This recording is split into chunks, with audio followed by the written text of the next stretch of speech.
దురదృష్టకరం, చాలా బాధాకరమైంది, చాలా ఆవేదన కలిగించింది. నిన్న రాత్రి జరిగిన వైజాగ్లో ఉండి మోడీ గారి ఆధ్వర్యంలో దాదాపు 2,08,000 కోట్ల పెట్టుబడి సభ జరిగి వైజాగ్లో ఒక ఆనందకరమైన సమయంలో ఈ విధమైన దుర్ఘటన ఏకాదశికి మొత్తం నలుమూలల నుంచి, దేశం నలుమూలల నుంచి, ప్రత్యేకించి తెలంగాణ, కర్ణాటక, తమిళనాడు, ఆంధ్ర అన్ని ప్రాంతాల నుంచి భక్తులు అమితంగా తరలి వచ్చారు ఇక్కడికి. ఇది మొదటిసారి కాదు, ఇది గత దశాబ్దాలుగా ఎప్పుడు జరుగుతూ ఉంది. టీటీడీ అంటేనే క్రౌడ్ మేనేజ్మెంట్ ఎక్స్పర్టీస్ ఉండటం, టీటీడీ అంటేనే క్రౌడ్ మేనేజ్మెంట్ ఎక్స్పర్టీస్ ఉండటం. ఎందుకు ఈ దురదృష్టకరమైన సంఘటన జరిగిందనేది మొత్తం మాట్లాడాను. సంఘటన స్థలానికి వెళ్ళాను. ఆ పార్క్లో ఏ విధంగా పెట్టారు, ఏ సందర్భంలో జరిగింది, అలాగే ఇప్పుడు వచ్చి ఎవరైతే గాయపడ్డారో వారందరినీ పేరు పేరున పరామర్శించాం.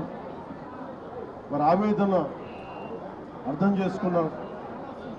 ఒకటే చెప్పాను, రాష్ట్ర ప్రభుత్వం తరపు నుంచి మనస్ఫూర్తిగా తప్పు జరిగింది, బాధ్యత తీసుకుంటున్నాం. క్షమాపణలు రాష్ట్ర ప్రజలందరికీ,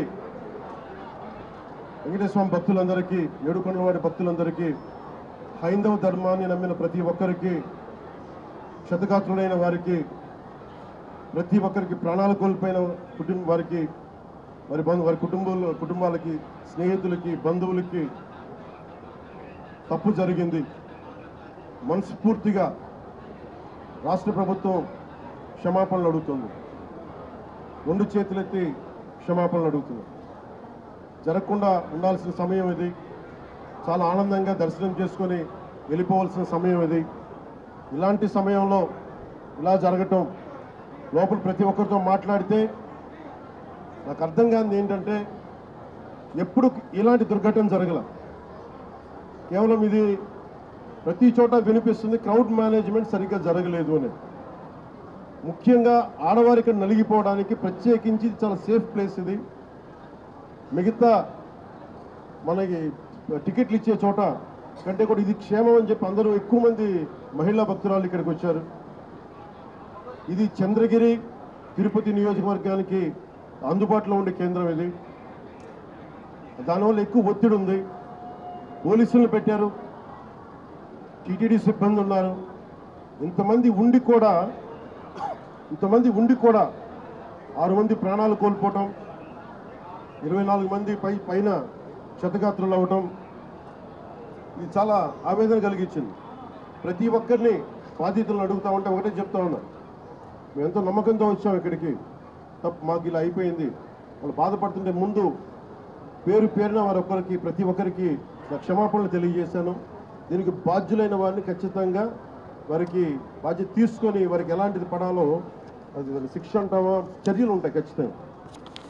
దీనికి నిజంగా వ్యక్తిగతంగా చాలా కదిలించేసింది నాకు ఈ సంఘటన. కొత్త టీటీడీ బోర్డు ఉంది, దీనికి పూర్తి బాధ్యత ఎగ్జిక్యూటివ్ ఈఓ టీటీడీ గారి బాధ్యత తీసుకోవాలి. అడిషనల్ ఈఓ ఆయన బాధ్యత తీసుకోవాలి. డిప్లాయ్ చేసిన ప్రతి పోలీస్ అధికారి బాధ్యత తీసుకోవాలి. దీనికి ఇప్పుడే చెప్తా ఉన్నాను, పోలీసుకి కూడా ప్రెస్ మీట్ ఉంది. ఇలాంటి సందర్భంలో వస్తున్నామంటే కూడా క్రౌడ్ మేనేజ్మెంట్ పోలీసులకి అలవాటు కాలేదు. ఇప్పుడే చూస్తున్నాం కళ్ళ ముందు. అంటే కంట్రోల్ చేసి ఒక డిప్యూటీ సీఎంగా ఉండి నేను మాట్లాడి బాధ్యత తీసుకుంటే తప్ప ఈ ప్రెస్ మీట్ జరిగే పరిస్థితిలో లేదు. పోలీస్ శాఖ అధికారులు బాధ్యత తీసుకోవాలి. ఇంత క్రౌడ్, గరుడ సేవకి 4 లక్షల మంది పైచిలుకు వచ్చినప్పుడు ఎప్పుడు జరగని దుర్ఘటన 2500 మంది జరిగితే ఎందుకు జరిగింది? దీనికి చాలా లోతుగా దీని మీద ఎంక్వైరీ పడాలి. ఈఓ గారు ఈఓ గారు శ్యామలరావు గారు కానీ, ఎడిషనల్ ఈఓ శ్రీ వెంకయ్య చౌదరి గారు కానీ మీరు బాధ్యత తీసుకోవాలి మీ ఇద్దరు. ఎందుకంటే ఇది బ్లేమ్ గేమ్ కాదు.